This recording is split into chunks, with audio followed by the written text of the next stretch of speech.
Hi, my name is Jerusha and I'm the personal training manager here at Gold's. And I'm John Fava. I'm a physical therapist at Platinum Physical Therapy, which is an in-clinic PT clinic within the Gold's gym. Hello everyone. Today we're going to be talking about the shoulder. It's hopefully going to be a first in a series of educational videos about shoulder and other body parts as it relates to training in the gym.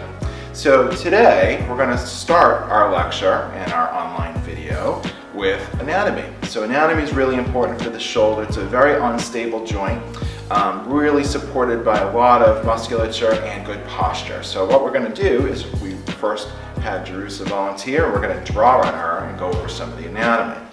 So as you can see, shoulders are really an intricate part to upper extremity function, but truly there's only one particular joint that connects the body to the shoulder, and that's this joint here, and that's called an SC joint. So Jerusha was kind enough to let me draw on her, so hopefully these aren't permanent markers. We'll find out. So this is the SC joint, okay? That's an important joint, and essentially what that stands for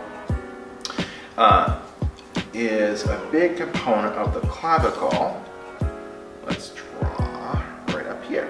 So that represents the clavicle, okay, and the S is the sternum, so the sternum is right here, okay?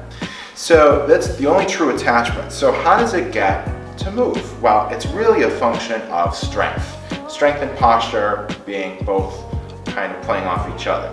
So you have another joint here called your AC joint or acromioclavicular, and then you have a whole bunch of muscles, rotator cuff muscles specifically. I'm sure everyone's heard of that. But we also want to look at the shoulder blade. So I'm going to have you turn a little bit. Okay, so now we're kind of formulating the shoulder complex. The shoulder also has a shoulder blade, or your scapula. So there's your scapula, roughly speaking. Now we're kind of extrapolating the muscles off of that so we can look at the bone. And then from here you have your not your femur, that would be not good, but your humerus. Okay. So now we've got a whole bunch of bones that are connecting together, and what that is doing is it's creating a shoulder complex. Okay. So we look at that when we look at shoulder or shoulder blade and how they all move together. Okay. And you're going to turn a little bit. Perfect. Okay, so that's the fundamental pieces of bone, okay, and how it stays stable.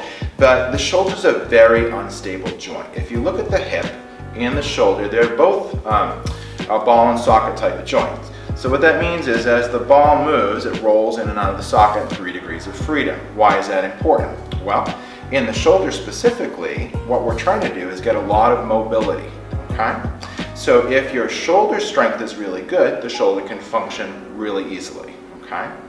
But it doesn't take much to have it go off track, and that's usually a weakness or some sort of postural asymmetry. Whereas conversely, if you're looking at the hip is a very deep joint. It's a deep ball and socket joint. So it doesn't have as much mobility as the shoulder does, but it has way more stability. Okay? Stability is about the ability of the joint to stay in socket essentially and be nice and strong. Okay? So we've got nerves and bone. Okay? So now we're going to go over some muscles. Okay, now I'm going to break out the fancy red. Oh, first try. Okay, so we've got a lot of rotator cuff muscles. There's 4. They're like the Beatles. They work together. Okay, so if the Beatles don't all work in concert, then the whole shoulder complex doesn't really work as efficiently as it should be. Okay, so there's 4 rotator cuff muscles, but one of the big ones is the supraspinatus. So I'm sorry to draw her a little way up her neck, but the supraspinatus sits like this. Okay, and that sits on top right in through there. Then you've got a couple of other rotator cuff muscles that sit in the back, and then one sits deep. Okay, and so their function is as the shoulder's moving, it grabs the humeral head and it pulls it tight into the socket. So when you move, you have a nice, good, stable joint. So that's important. Problem is, again, like the Beatles, if one of them doesn't really work very well, or they're having issues, the whole rotator cuff musculature doesn't work as well. It's not as efficient. I shouldn't say it doesn't work, but it doesn't work as efficiently as it should be. So when we see people for lots of different things, oftentimes you might hear the terms rotator cuff weakness, impingement, rotator cuff tendonitis. Those are all symptoms of something, usually some sort of irritation. And keep in mind, this is just for educational. This is not supposed to be diagnostic. If you do have any long-going, lingering issues for your shoulder, you should contact your primary care or your doctor, or certainly we do free injury screens at Platinum PT in the gym, so I'd be happy to take a look and have a little conversation. So essentially, these muscles are really important. So the supraspinatus is the one that tends to be the most irritated, most easily. And the reason is where it's located. So this muscle is really important for the whole set of rotator cuff muscles to work, okay? So what we do often is that we do an evaluative technique to look at motion and strength and all of that stuff and identify any potential deficits. So that's an important thing. And so we want everything to work together in a smooth unit for the shoulder to work.